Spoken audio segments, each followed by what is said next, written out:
Hi, I'm Bill Carmody, and I'm the Marketing Whisperer. And today on the program, I am absolutely honored to have former Navy SEAL and best-selling author Leif Babin. Hey, Leif, how are you? Doing great, Bill. Great to be on with you today. Extreme Ownership. This is one of the most incredible books that I've read in a long time. And I'll tell you one of the reasons why I love it so much is that while you're taking all of your amazing stories from the field, you're applying what you've learned as a Navy SEAL to business. And to me, that is incredibly powerful. So I, first of all, thank you for your service and thank you for putting together this incredible book that I think is going to help many entrepreneurs. Well, thank you, Bill. Thanks for that. That's great feedback. And if we've written a book that is a handbook for leaders that they can actually go and reference and underline and highlight and tab, then and it helps them get better. It helps them lead better teams. That was our whole goal. That was our mission. So if that's the case, then we've accomplished that mission. Mission accomplished. I think I will tell you there are so many parts of this book that I think are applicable to business. But the thing that really resonated with me, and the thing I want to get in the most about, is this idea of decisiveness among uncertainty. Because I think while you're in the field, I think it absolutely is critical. It's life saving for as a Navy SEAL to be able to make the right decision, make the right call. And honestly, I mean, the way you've described in the book, I mean, these decisions are life and death, right? So fortunately for entrepreneurs, we do not have that same level of pressure, but it feels that way when your business is on the line and the careers of the team you serve are on the line. So I think this idea of decisiveness amongst uncertainty is critical.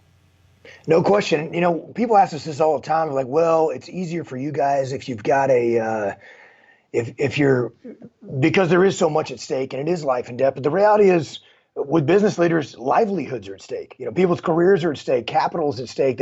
The employees from companies large or small, there's so much at stake, and there is massive pressure on people. So while it's a little bit different pressure, and there's not maybe the imminent threat of death. Certainly, there's still substantial pressure, and I think that's one of the probably the biggest lesson that my generation of leaders in the SEAL teams and really throughout the military kind of brought back from the battlefields from places like Iraq, where I fought, or Afghanistan, where I certainly had plenty of friends that fought, is that this idea that you're not going to have all the answers. You're not going to have a 100% right solution that solves the problem. And if you're going to sit there and wait till you have all the answers, until everything's clear, then you're going to get your ass kicked if you do that because the enemy's going to maneuver on you, and they're going to continue to take advantage of that. You're going to get stuck in a situation where you can't actually act, and so you have to be able to act decisively. And just so people understand, what that really means for a combat leader, I dreamed of being a combat leader my whole life. I grew up playing with my army men and GI Joe figures out in the sandbox. That's what I wanted to do. And yet, even when I watched every war movie I could get my hands on, when I finally got into my first combat situation, what's overwhelming is this idea. It's just absolute chaos and mayhem. I mean, you just don't know what's going on. You don't. All of a sudden, bullets are flying around. If you can think of just the biggest, strongest guy you can imagine with a sledgehammer just smashing a concrete wall next to you. Each incoming round has that kind of kinetic energy. And if it's a belt-fed machine gun, maybe that's 700-800 rounds per minute coming in at you. If there's two or three of them shooting at you, plus RPG rockets or mortars or IED explosions. I mean, it's total chaos. And oftentimes you can't figure out where you're getting shot from. You don't know how many. If are there two bad guys shooting at you? Are there 100 bad guys shooting at you? You really, maybe that's an extreme case, but you certainly don't know if it's 2 or 25 or 50 or where they're coming. And oftentimes it could be friendly as well, shooting at you that mistake you, for enemy. And the idea here is that not only do you have to be decisive amongst this uncertainty, but you also have to act on logic, not emotion. And I think that's the other part is if all these people are shooting at you and everything is sort of coming down in combat scenario, I mean, it would be very hard to sort of check the emotional components and really say, what's the logical next move that I must command my team to make, you know? Well, that's exactly right. So in all that mayhem and chaos, you actually have to be able to remain calm and make good decisions under that kind of pressure. And so I think that applies absolutely to business, absolutely to life in so many different scenarios. And so understanding that I don't have all the answers, but with the information that I have, knowing that I kind of understand what the enemy's general tactics, techniques, and procedures are, and from my experience level and from intel that we may have analyzed and those sort of things, I'm going to act as decisively as I can, making the best decision I can with that information. And so you certainly can't get rattled or get overwhelmed. You have to be able to pull yourself back from that immediate emotional reaction. You have to be able to remain calm. And so if you get emotional, you can't make good decisions. So, the default position of a leader should be high port, their weapon pointed at the sky on the battlefield. Right. And so often I see this in business leaders where folks want to get down and drill down into the tiny details of stuff, but you've got to be able to take a step back. And if you can force yourself to take a step back off the immediate line. So if my guys are on line shooting at the enemy in this direction, I can take a step back and just have a little bit of altitude where I can kind of maintain the strategic picture. Then I can make the call. And that's what we call prioritize and execute, right? To be able to, okay, what in the strategic picture, what's the highest priority? Let me get the team focused on executing in that priority. And so every leader's got to be able to do that. And we see that in businesses where people, they just get sucked down the rabbit holes in minute details, particularly entrepreneurs and small businesses, small business owners. And of course, you got your hands involved in everything, but you've got to be able to pull yourself back and say, okay, it's not just about me solving this little problem. What's the bigger strategic picture? Let's make a decision going down that road, execute, make it happen now, and be able to do that decisively and feel comfortable, even though you don't have the right solution and you don't have a certain outcome. It's never going to be guaranteed. We always say on the battlefield, the enemy gets a vote. Right. And certainly in the business world, it's the same thing, right? So marketplaces change. The competitors are going to do something to try to take advantage of weaknesses that they see. And so you can't predict. You can predict with the best knowledge you can on what the most likely action your competition is going to take or what the market might do. But you can't know 100%. So you just have to make the best decision you can in that environment. Yeah, and what's fascinating to me is, I have a marketing agency, right? And one of the things that always astounds me is when a client wants to take a wait and see approach. And the reason that that's challenging for in the business world is that they're waiting for everything to be figured out. They want that 100% certainty. They want to know exactly what their competition's doing. They call this idea of fast following, which is like, let's figure out what everybody else is doing and then figure out what we're going to do after that. And I think one of the greatest things about your book is you talk about this idea of that decisiveness is so critical because you want to be the one dictating the terms of the situation and not have the situation dictate the terms to you. And I think that's that sort of wait and see approach has the opposite effect, that if you essentially go after things and you sort of say, hey, I'm going to wait till everything's figured out before I make my move, you've lost a lot of the opportunity in the business world. And generally you've lost. Yes. If you've lost an opportunity, you've already lost the battle and maybe potentially the war on that as well. And I think that's exactly right. I think people have a very unrealistic expectation, and as I said in the beginning, one of the biggest lessons learned from the actual combat experience over the last decade or more of battlefield combat operations that have been going on is leaders brought back this understanding of what you could actually expect. And so when I first went into training, when I first went into SEAL training, none of my instructors really had any real combat experience. Right. So, I mean, if they did, it was a flash in the pan in Bosnia or in Panama or those sort of things. It wasn't sustained combat operations that were very humbling, and you understood right. what really to expect. And so, we'd planned to go hit a training target where they set up a big target for us, and you'd ask for you'd ask all these questions about how many bad guys were on target, what were they armed with, could we get a blueprint of the target building, and of course those aren't bad questions to ask. But once I went overseas in my first deployment, I realized that we don't have any of that information. Why? If we have that information, why would we send SEALs in to do? If we already know who's there and what kind of weapons they're carrying, and then why do we need to go in and do this? We could just either drop a bomb on the building, or totally, or we already probably have someone in place that can handle this problem.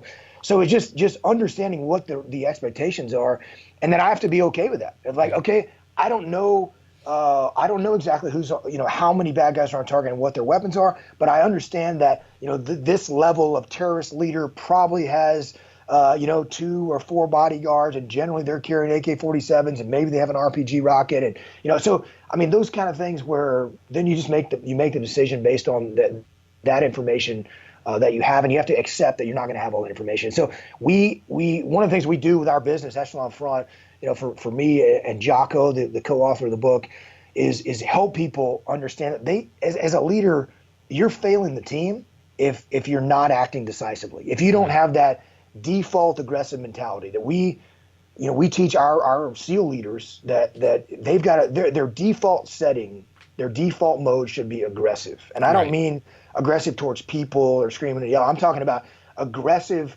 being proactive in pursuit of mission accomplishment, in pursuit of understanding what likely contingencies might take place and thinking about how we can overcome them so that we can succeed. And so, as you said, that we are able to dictate the situation rather than have the situation dictate us and what we're going to do. Proactive versus reactive. And so the best leaders we see in the business world, just like on the battlefield, are doing exactly that. They're not waiting. People talk about paralysis by analysis. Right. But it's one of those kind of buzzwords that people have used so much that it really doesn't even mean anything. Yeah. And yet I still see people that will use words like that who are waiting patiently. They prioritize and they understand what the priority is, but then they're not executing. And that's really what that chapter we wrote about is decisiveness amid uncertainty is.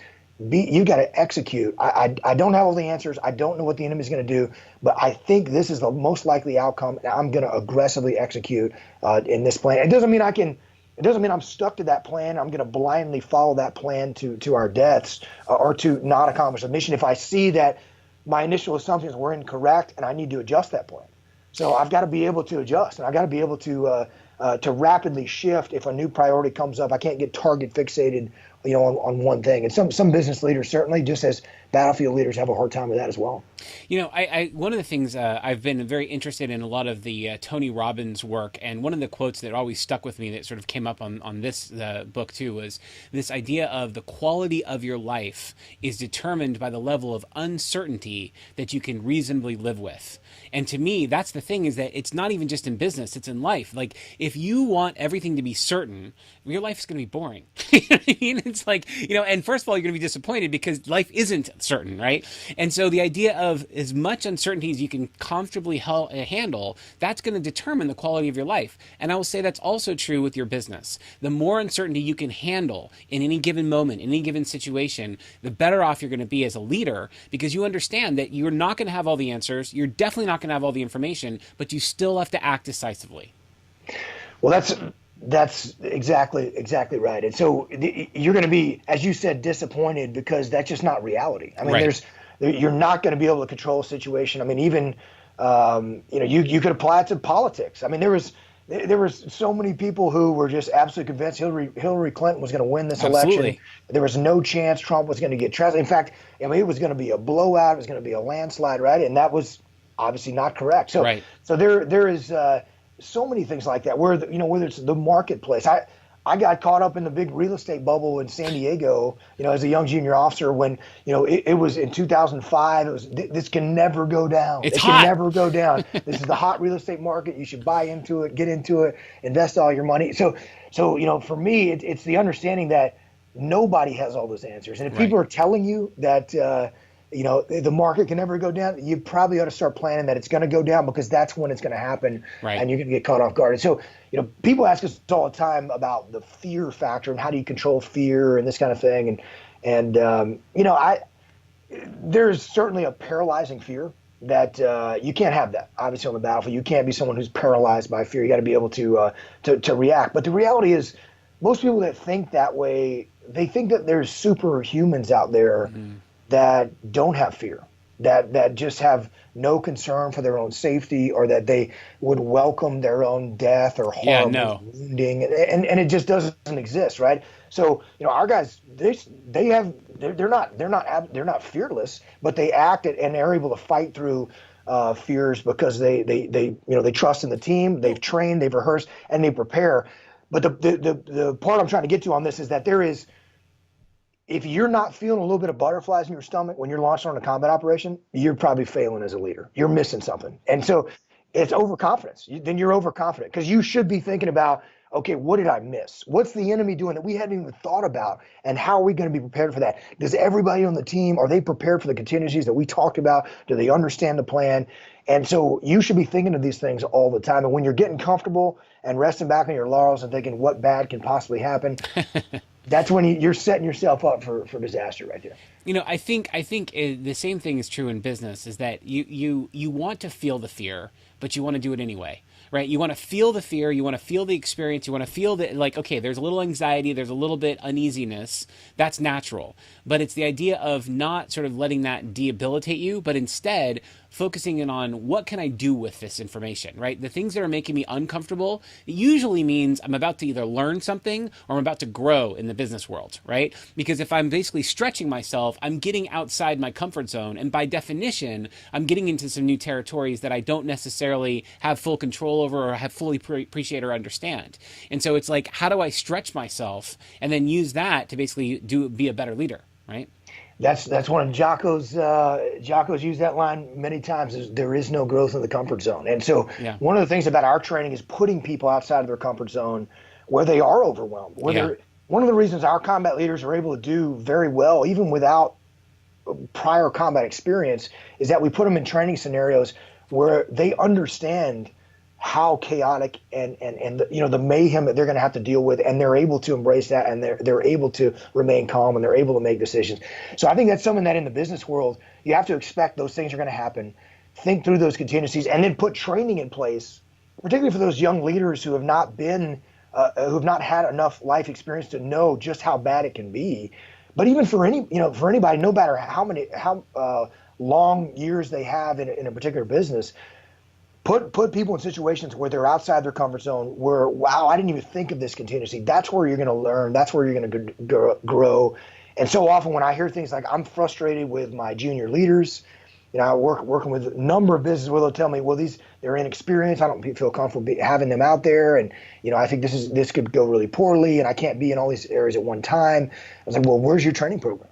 Right. And so often they don't even have one. Right. There's nothing in place. And so have a formal training program where regularly, weekly, you're having meetings and meeting with those leaders and mentoring them and training them and organizing training that is realistic, that puts them in those very chaotic and difficult situations, that mimics the real life problems that they very well could face, and or maybe others have faced. And so that gets them ready and enables them to perform and enables them to be decisive amid uncertainty. That brings me to another really interesting point in the book, which is talking about decentralized command, and this idea that if every team member understands the mission of what they're trying to accomplish, what the company is trying to accomplish, then they can actually be on the front lines making all those key decisions. Unfortunately, I think that's not the way that most businesses operate today. Most of them have a very centralized command structure where basically everybody needs permission and authority on most things, and so that really slows down the efficiency of the business. But I think what your point was, and it was a great insight in the book, was by having a real crisp understanding of the mission and understanding that every action that people take in the field are based on sort of getting us closer to accomplishing that mission, then what you really want to do is allow your team to make mistakes. As long as they're not the kind of mistakes that are repeated or mistakes that are going to take you out, these mistakes help them learn. And then that inexperience then becomes, hey, I've been battle tested. I've been out there. I made that call. It was the wrong call. Here's what I did to fix it. I'm owning the mistake. All that stuff is so incredibly important for everybody's development process. So it's not just the training in the classroom, it's also in the field, like actually being able to be empowered to make those right decisions as long as it's sort of furthering the mission. I think that's exactly it. And if one of the things that I hope people will take away from the book Extreme Ownership is this idea that nobody's infallible. Nobody. I mean, if you can open the book and it's about gigantic, horrible mistakes that happened, things that we screwed up, things where we learn from that. And so that's really where you learn, is from those mistakes. And nobody is above making mistakes. And so being able to, it's about just acknowledging the mistake, taking ownership of the mistake, and then making sure that lessons are learned and changes are made to standard operating procedures or strategy or whatever it may be, so that ultimately the team can win. And so that's really what it's about. And so when part of that default aggressive mindset is this understanding that there is, you're going to make mistakes, and I'm going to embrace those mistakes, and I'm going to learn from it. I'm going to sit there and take notes and learn from people and learn from my own mistakes, and then build them and get better. And so that's really what true decentralized command is all about. And so often it is based on a fear that, well, they're not ready. I can't put them in the field because I have more experience than them. And this is one of the hardest things to do. I mean, when we showed up to Carmody, as we wrote about in the book, I was a SEAL platoon commander, so we had 16, SEAL operators. I had 2 junior officers who were my assistant platoon commanders, and they'd never deployed before, so they had no combat experience, and yet they were leading teams on the battlefield, and I wasn't even with them oftentimes.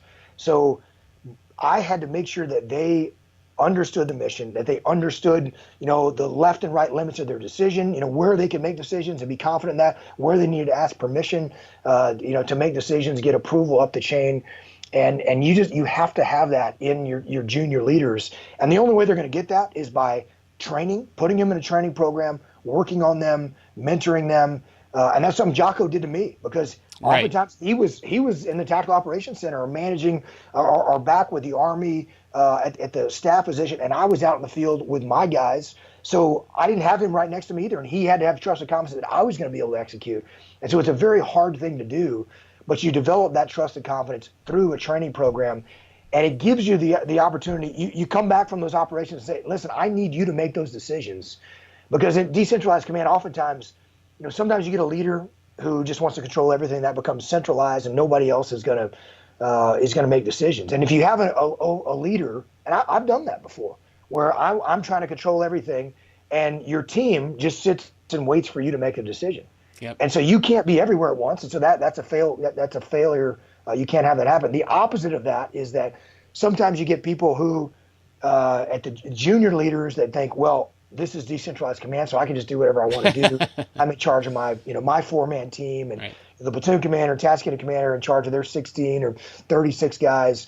They get to worry about themselves. I'm worried about my team, and obviously, that's actually chaos. That's not true decentralized command. So, true decentralized command means that everyone is aligned all the way up the chain of command, from the lowest level, from the frontline trooper, through the 4-man fire team leader, to the 8-man squad leader, to the platoon commander, to the task unit commander, and it goes all the way up to gigantic teams of hundreds or even thousands, and certainly applies in the business world as well. So leaders have got to empower their teams, have them understand what the mission is, understand the parameters within which they can make decisions, and so that gives the senior leader confidence that junior leader knows what decisions he can make, what he can't make. And then also it gives confidence in the junior leader to know that my boss is going to back me up.